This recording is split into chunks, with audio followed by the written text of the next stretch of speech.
So I'm here in Lincoln Beach, and I'm making my way to go meet up with Dan.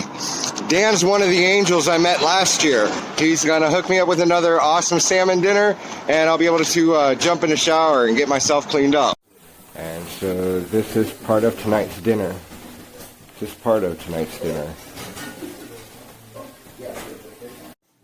And here's my awesome dinner this evening, guys. This is absolutely unreal, totally gourmet. So, got Dan's son in my backpack. This is the angel who gave me a safe place to sleep last night and fed me that awesome, awesome meal. And then we all played pool. Awesome, awesome. Hey, thank you. Thank you so much. Yeah. Safe travel? That's definite. Got Andy's son in my backpack. Had Mike signing it just before him. And we all played pool last night. So actually a couple more people.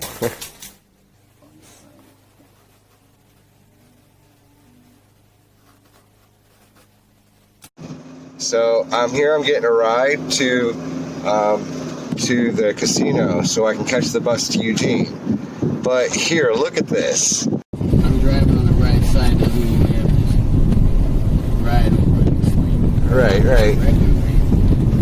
Yeah, but still, see, the steering wheel is on the opposite side. So you used to deliver the mail? Yeah, that's why I got the Right on. It's actually pretty sweet. First time I ever drove in a car with the steering wheel on the opposite side.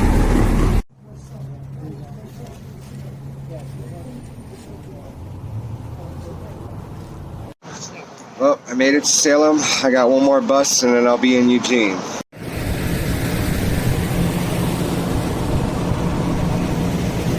Well, I'm here in Eugene. And I'm freaking exhausted, so I'm gonna go grab something to eat, get some coffee, and then I'm gonna go find my mom and the kids.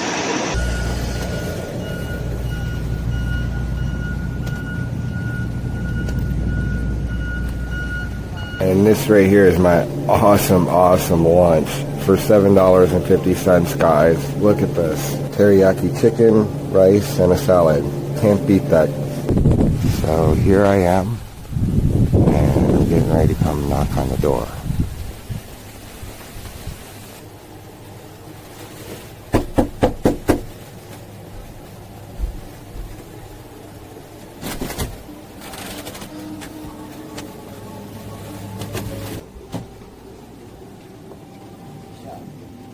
Hey, Grandma! Huh? Holy shit! Holy shit!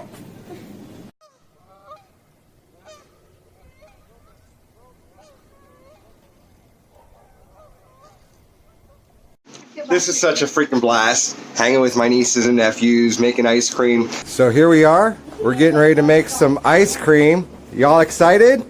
Yeah! All right. We've already got the big baggies, which have salt and ice. And right over here, we have the cream, or the half and half, and we got vanilla extract. And we got the sugar we're going to add, and then we got all kinds of ingredients. We got cookies, we got some Hershey syrup, we got the hard chocolate shell, we got some cherries, and some oranges, and pineapple, and we got some strawberries, and even caramel. So this is going to be a lot of fun. All right, so let's get this first one going. We'll pour the milk in. This one's gonna be mine. Honey, flip it over and then do it.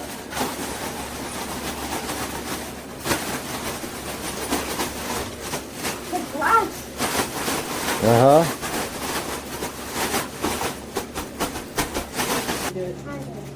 Okay, make sure you squeeze it all out. Squeeze it from the very top and squeeze it all the way down to the bottom.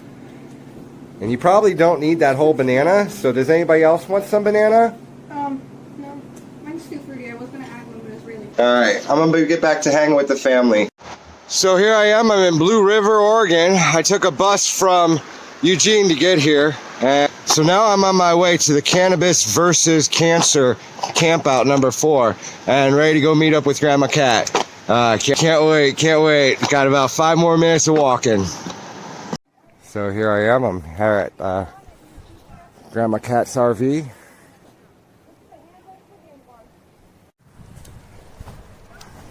So these are the grounds guys.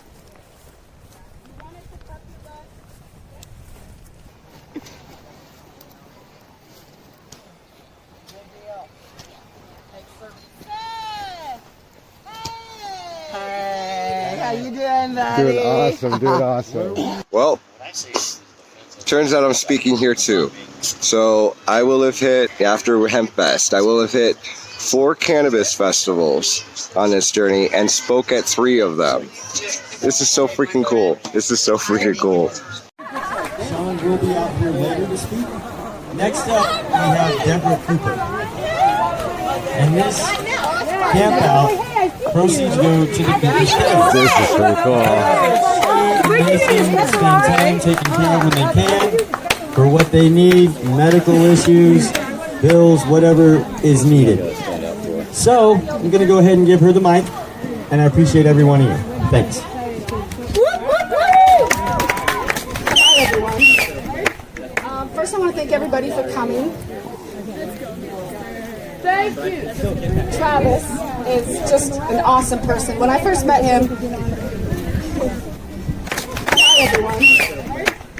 First, I want to thank everybody for coming. Thank you.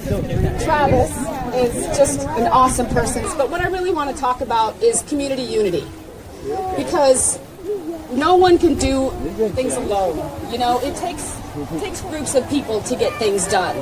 But if a lot of people bring some little thing to the table, something really big can happen. And that's what happens here. And that's what Travis has done, is just bring people that are like-minded together, that want to help others, that want to reach out to other people, that want to change the world and make things better for everybody.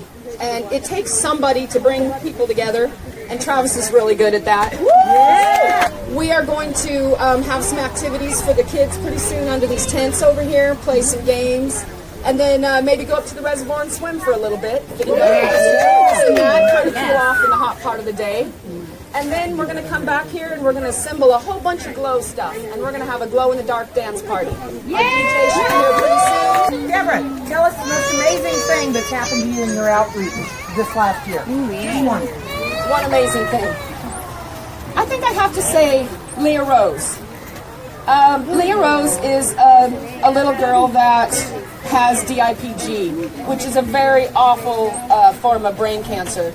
And when your child is diagnosed with this, thank you, dear, you're basically sent home on hospice, told that your child will live a couple weeks to a couple months, and to make arrangements and spend as much time as you can. There's no treatment for it at all. So when Leah Rose was brought to us, we were kind of scared. You know, we'd never treated kids with brain tumors before. Most of our kids had been kids with leukemia. And they were responding really well. In just a few days to a couple weeks, a child would go in remission from the oil if they have leukemia. So I thought, okay, let's try a child with brain cancer. Let's see how it goes. She wasn't expected to live, like I said, a couple weeks, maybe a month. And she's in her 6th year of life. Right on. She walks and talks and eats and goes to school. And she couldn't do any of those things when I met her. She had a feeding tube and she just laid there unable to move. Within a day, she ripped the feeding tube out of her nose and was eating food. And like I said, we're 6 years in. She's fully in remission. And she takes no medication and has had 0 treatment except for cannabis oil. Yeah. So right on. Right there. You know, and all the kids in our program are doing well. But she's kind of like my little miracle, just because no one thought she would survive. Right.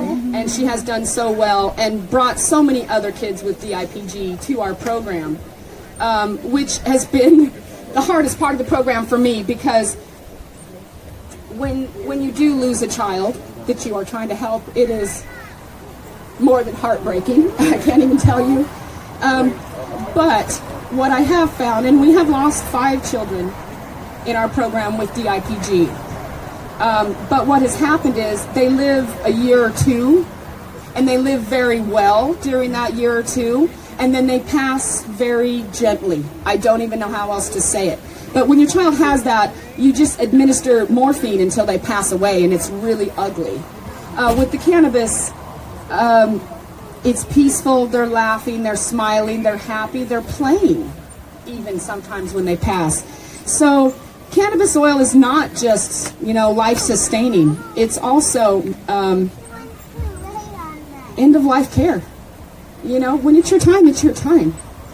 But you can use pharmaceuticals and make that really hard on yourself and your family, or you can use cannabis oil and ease your passing. And every parent in our program has thanked me and been grateful and loved the path that they had, even though the end was what it was. Because it's better than the pharmaceutical route. So I guess Leah Rose, is my thought. When you ask me what I think of Leah Rose. And her parents would love to come out here. They've talked to me about it on a few occasions. But Leah Rose's father is a Washington County Sheriff's deputy, and they're not allowed to speak at events or participate in cannabis events because of his job, which makes me really sad and brings up a whole nother point. Why? Right? So you're telling me this just saved my child's life, but I can't get on the news and say anything? How could you do that to somebody? When I found out about cannabis, I started screaming it to everybody I knew. Just like Granny, I was in the elevator going, "Did you know?" I was going to the doctor's office wearing cannabis shirts just so people would ask me. You go into the doctor and you educate them because they don't know. We need research, we need knowledge shared between everybody, and the only way that happens is things like this and bringing people together. And if you don't have something in your life that you're doing that helps someone else, you're missing out. You're missing out big time, because I get paid in hugs. Yeah. Best money I ever made for the hugs. So I guess that's all I wanted to say. I love you all, and I thank you all for coming and for supporting our kids and for helping us buy the alcohol, because that's the hardest part for us. The solvent for making the oil is very expensive, and that's the hardest part. And when Travis, brought this to the table, it did really change things for us, and helps us a lot. So we appreciate you, Travis, and we love you, and we appreciate everybody for being here. So thank you. Wow, what a crowd. And all of these familiar faces. The calls always start with desperation. And I'm grateful to Deborah, and we try not to out each other, but you know what? I quit worrying about power.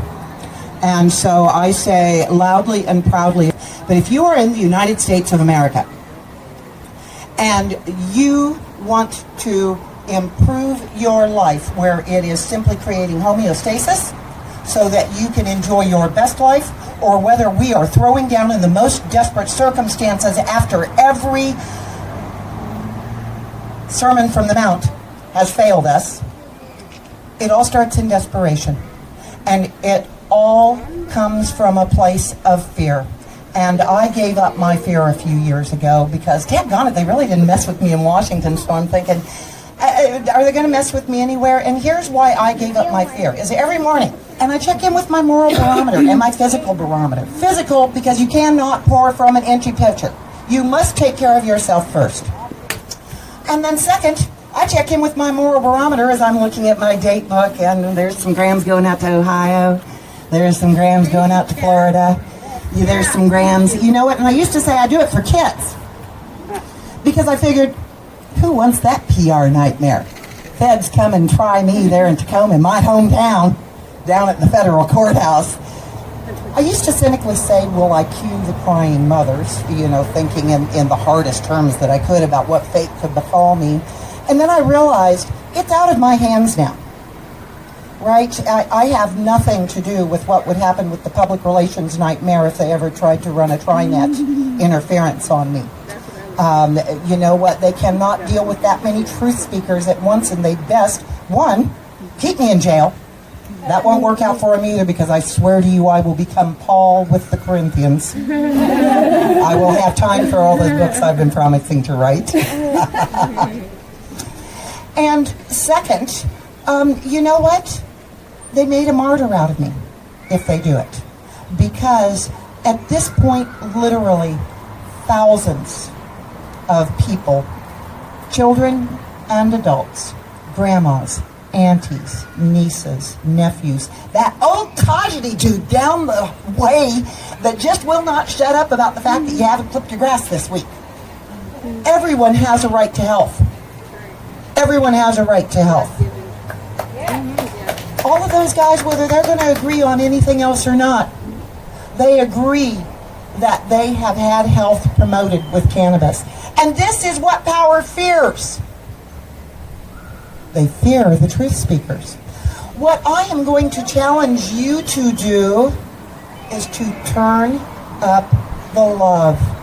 The only thing that fights fear is love. We are fear-driven in this country.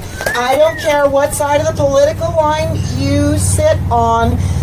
There are industries designed to drop data, designed to make us just be so daggone scared we're paralyzed.